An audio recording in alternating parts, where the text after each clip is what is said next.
Hey, what's up everyone? Aaron here. Today's video is going to be about flexibility principles to achieve any flexibility goal. So let's get started. The number one thing that you need to do to start improving your flexibility is start spending time in the stretch positions that you want to be, in the stretching shapes, positions, whatever. You want to be able to do splits, you've got to do splits. You want to be able to do back bends, you've got to do back bends. So it's time under stretch. We're just going to briefly cover all these points.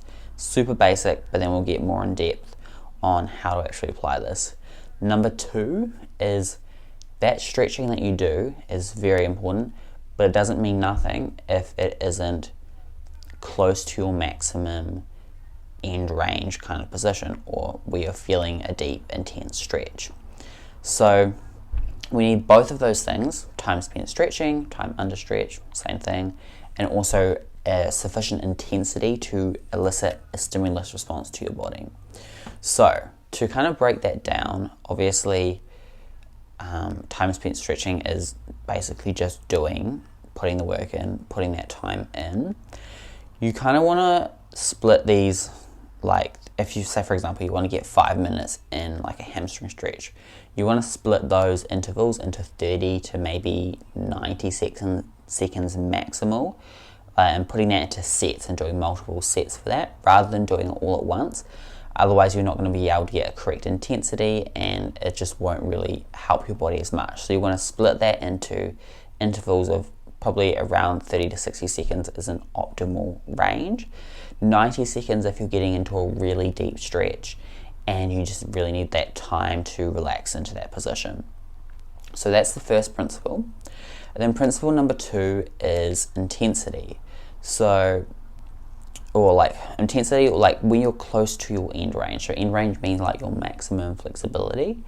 So for example, if you just, go for a little hamstring stretch and you're not really like trying, you're like, I don't know.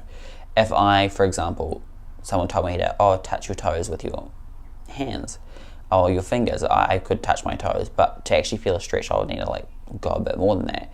If I just held that for 10 years, I probably wouldn't get any more flexible. The reason for this is because it's not enough of a stimulus to make my body want to be more flexible. You have to be feeling an intense or deep stretch to really give your body that stimulus.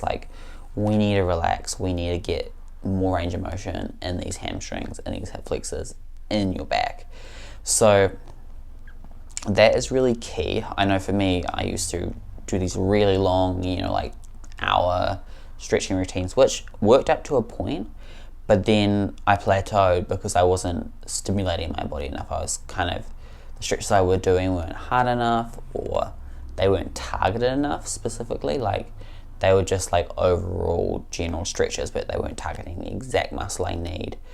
So I wasn't getting that intensity to really up-level my flexibility.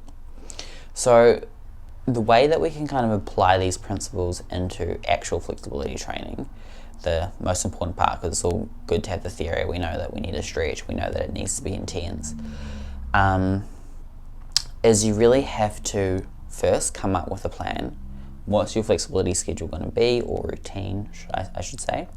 So writing that out, if you're doing a certain amount now, you probably want to consider doing more than that. If you're doing none, starting with the bare minimum is the best option, just to really get started. And when it comes to intensity, this is where it's really dependent upon your level and probably where the nuance of a lot of flexibility training is. For example, if you are somewhat stiffer and you're just getting started, if I got this person to slide into the splits, maybe they've got yoga blocks in each hand to hold their weight up, they're going to feel a super intense, super deep stretch, and it's going to be providing the perfect intensity that they need for their body to respond and get more flexible. But for example, me, I've been stretching for a long time.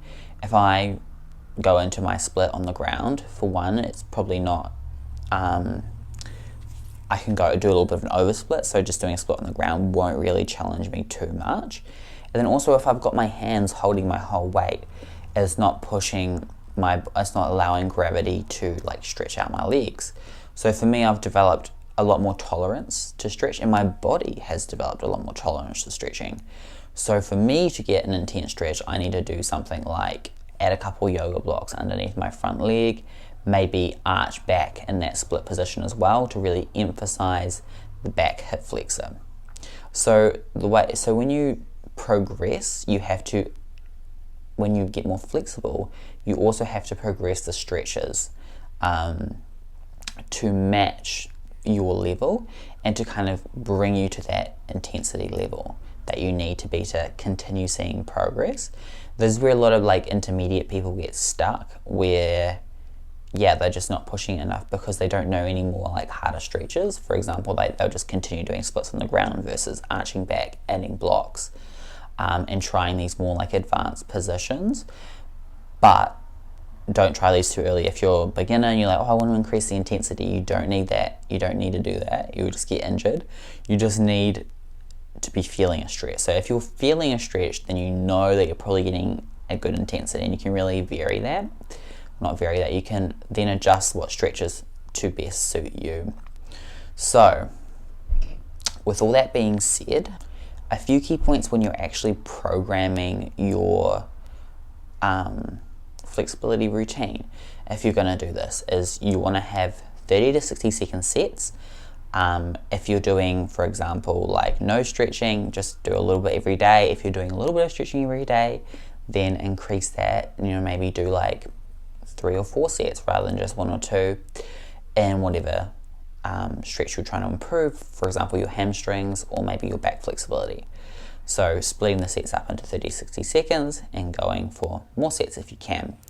If you're like, I already stretched so much, then the next path is obviously the intensity route, and obviously these are both important, like you can like vary both. So this is where you're choosing the stretches to your level. A little bit of a nuance here is I'm saying that intensity is important, and it is very important, but if you push into a stretch and it's so intense that you can barely hold it for 5-10 seconds, and then you come out, that's not going to get you, the result that gets you is not going to be as beneficial as holding, say, another position where you're still feeling a really good stretch, but you hold it for 30 seconds. So you've got to balance that intensity with being able to actually hold the stretches you're doing. So like you need to get that time under stretch and then close to maximum intensity. So I would say like stretching anywhere between 60 to 90% of your like tolerance to that stretch is optimal. If you're going below where you're like, I feel something but not really much, then it will have some benefit, but it won't be the same as if you're going to a high benefit. And the more advanced you get, the more intense it'll have to be to kind of get your body to be like, oh, okay, more flexibility. We're improving this now, So finding that, like 70, 80% range, probably optimal. Like intensity, getting the stretches that you need to find that. And then just doing that, putting the sets in, getting that optimal intensity. And from there, your flexibility will improve. It's very basic stuff. And it's one of those things where you just got to reevaluate sometimes if you are hitting those things. Are you getting that stretching consistency, or at least total like weekly duration in a stretch? For example, like you can probably stretch like a little bit every day, or you can stretch a ton on one day and then like you don't have to stretch for the rest of the week. Like figuring out like if you're doing that enough, and if you are doing that enough, are you getting like the right intensity for your level? Is so important to really like see those results. And then whenever those things start to when you start to plateau, you can start to kind of reevaluate that. And then there's things you can do, of course, to optimize these things, like make sure that you're like warm and hydrated before training. This will make your sessions significantly more productive because you can go deeper into your stretches if you're warm. This is pretty basic. If you just get up in the morning and go into your split, it won't be as deep. So making sure that your core body temperature is always warm while you are stretching. Even if you like warm up, then like in the middle of your stretching, you warm up again because you're getting cold. This is like actually a really good tool to get deeper into your stretches, and you won't even feel more pain, but it'll be improving your flexibility more. And of course, staying hydrated is very healthy for the body, very healthy for the muscles, and will help them recover and respond better to your flexibility training. So yeah, that's the two main principles of flexibility training. Boring and basic, but they work, and once you start seeing results, you start getting rewarded for those things, and you're like, I really like actually stretching intensely because I get way more results. I don't have to spend like 3 hours every day. That's a bit of an exaggeration, but you get what I mean by that. And also, if you don't have that consistency, once you start doing that daily or a couple times a week, you'll really start being motivated to that more because you'll start seeing the progress. So yeah, that is all for today. Thank you guys for watching and enjoy. Subscribe and like.